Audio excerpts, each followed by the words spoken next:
The pre-flight inspection will be accomplished by either the captain or first officer before every flight. As you perform the pre-flight inspection, remember to check that all dust covers have been removed and that the static ports are clear and unobstructed. Begin on the left side of the aircraft, forward of the main entry door. Start by checking the total air temperature probe for damage or obstructions. Next, inspect the pitot-static probe and the angle airflow sensor. Continuing forward, make sure there is no visible damage to the nose radome and that the conductor strips are securely attached. Next, examine the taxi light for damage. Check the condition of the nose gear tires and wheels and that the shock strut is not fully compressed. Verify that the nose gear doors are not damaged and are securely attached. Make sure that the nose gear ground locking pin is not installed. Check the hydraulic cylinders and lines for fluid leaks. If the airplane is going to be towed, be certain that the steering lockout pin is installed. Check the lower nose door. Make sure it is closed, latched, and that the handle is flush. Moving around to the right side, check the angle airflow sensor and pitot-static tubes for damage, and that the dust covers are removed. As you proceed, be sure that the E&E access door is closed and the handle is flush. Check the E&E flow control outlet valve. It should be clear and free of obstructions. Note that the green oxygen pressure relief disc is visible. Look to see that the static ports are uncovered and clear. Confirm that the wing illumination light and lens are clean and undamaged.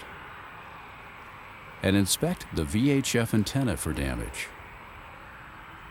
As you continue back along the fuselage, check that the ram air deflector is extended and the air inlet door is open. Also make sure the drain mast is undamaged. Check the condition of the landing light. Moving to the wing route, examine the lens for the inboard landing and turnoff lights for cleanliness and damage. And check the condition of the leading edge. Look under the wing to make certain the alignment marks for the fuel measuring stick agree. Check the engine nacelle and inlet cowl for damage and that the latches are secure. Be sure to examine the fan blades for damage. As you continue along the wing, check the condition of the leading edge slats. Also confirm that the alignment marks for the fuel measuring sticks agree, and that the fuel surge tank vent scoop opening is clear. Continuing around the wingtip, inspect the green navigation light, strobe, and position lights for damage. Next, check the wingtip tail light and static dischargers. Verify that the aileron and tab are undamaged. Moving along the aft side of the wing, check the trailing edge flaps for damage. Inspect the main landing gear doors to ensure that the strut door is fastened to the strut. Check the condition of the cables, tires, and wheels. Is the outboard hubcap secure? Note the length remaining on the brake wear indicator pins. If any pins are even with the brake flange, notify maintenance. Remember, the parking brake must be set to check the brake wear indicator pins. On the gear strut, you should see a polished area indicating the strut is not fully compressed. Also, look for any hydraulic leaks.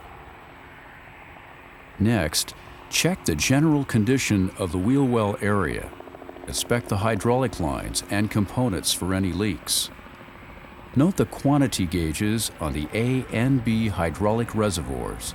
The indicators must be at RFL or above. At the APU fire control panel, confirm that the fire handle is up. Before leaving the main gear wheel well, make sure the gear seals are secure. Check that the negative pressure relief door is flush with the surface. Make sure that the main pressure outflow valve is open. Verify that the two pressure safety relief ports are free of dirt or obstructions. Ensure that the APU inlet door opening is clear. Look for any damage to the horizontal and vertical stabilizers. Be sure you also inspect the elevator pitot probe on each side of the vertical stabilizer for damage. As you continue around to the aft side of the elevator, don't forget to note the condition of the static dischargers.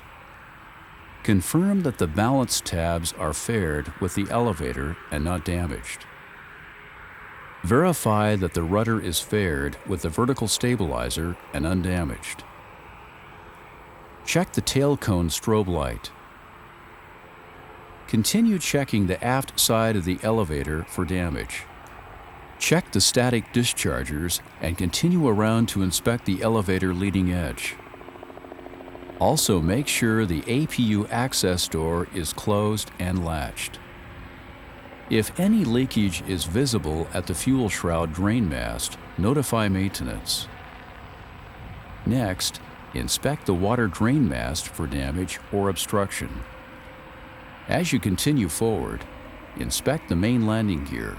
Make sure the strut door is fastened to the strut. Check the condition of the cables, tires, and wheels. Is the outboard hubcap secure?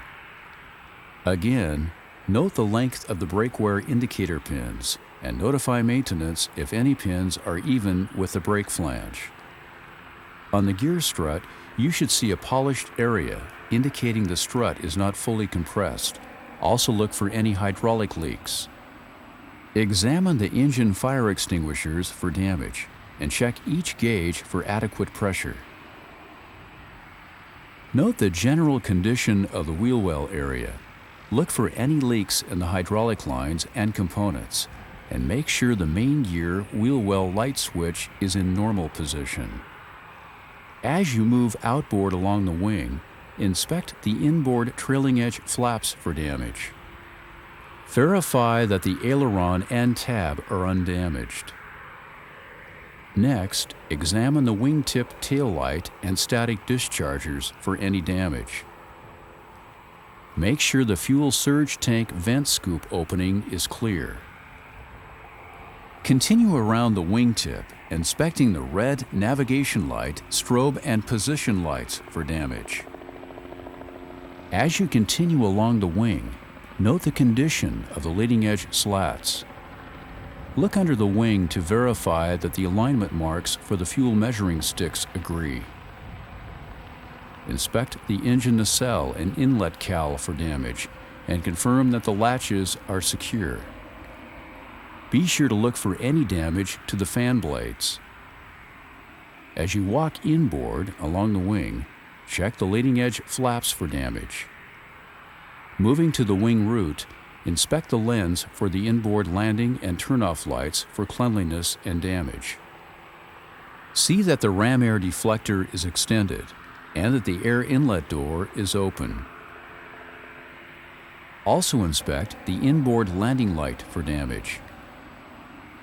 Is the wing illumination light and lens also clean and undamaged? Make sure the static ports are uncovered and clear, and that the air stair control handle is secure and flush. You have now completed your pre-flight inspection for the Boeing 737. Remember that an acceptable condition is one that, as a result of your visual inspection, does not, in your opinion, require further inspection or investigation.